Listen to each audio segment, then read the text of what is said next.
Hello mga ante, tara samahan nyo naman ako magluto nitong aking pa-order na kutsinta for today's video. So tara samahan nyo ko at tayo makapag-umpisa na nang matapos ng ating pa-order. So oo, ganun guys. Tara samahan nyo ako. At ating umpisahan na ito sa isang lagyanan. Naglagay ako dito ng 3 cups ng all-purpose flour at 3 cups din na cassava flour.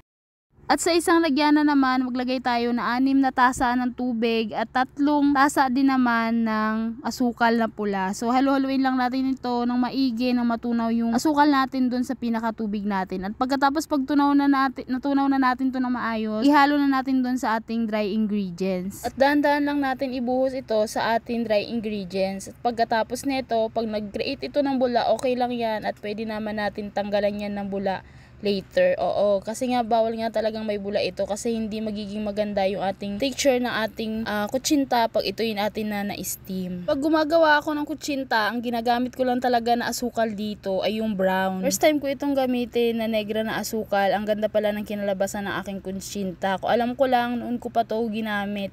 So itong aking ginamit na brown na sugar dito, para talaga ito sa aking biko. Dahil hindi nga pa ako nakabili ng brown na sugar, ito muna yung ginamit ko dito sa aking kutsinta. At ang napaganda kasi ang ganda ng kinalabasan talaga ng aking kutsinta sa asukal na ito. At dito nga naglagay na ako ng color food na kulay orange at pagkatapos naglagay na rin ako dito ng lay water na 2 tablespoon. At pagkatapos salain lang natin ng ganyan, ng 2 beses natin to sasalain ng ganyan kasi nga para naman yung mga bubuo na flour na nandun ay maisala natin at madurog pa siya. Oo. At ayan nga, nag-create siya ng bubbles. So okay lang yan, tatanggalan natin yan mamaya. At kailangan pa natin ulit ito isala ng pangalawang beses. So ayan na siya. Maisala na natin yan at pagkatapos tanggalan na natin to ng bula. At i-rest muna natin ng ilang minuto bago natin ilagay sa ating mga molde.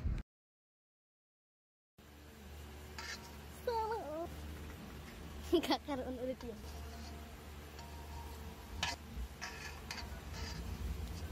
At nang matanggalan na natin ang bubbles ang ating mixture, ito naman, sa molde naman tayo, pahiran natin ito ng mantika. Oo, kailangan natin yan pahiran bago natin ilagay yung ating mixture ng kutsinta dyan kasi nga, didikit yan kung hindi natin siya lalagyan ng mantika. So taran, ayan na siya, nakapag-steam na ako. At pagkatapos, ito na siya, nung pangalawang salang ko na, ito na yung aking nilagay dyan sa bawat isa ng molde. At bago natin isalang to, dapat kulong-kulo na yung ating tubig doon sa steamer at dapat nasa medium heat yung ating apoy dahil hindi siya pwede sa low para maganda ang kalabasan ng ating kutsinta pag naluto. So medyo malakas ang ating apoy dyan. So tara na, yan na siya guys, diba?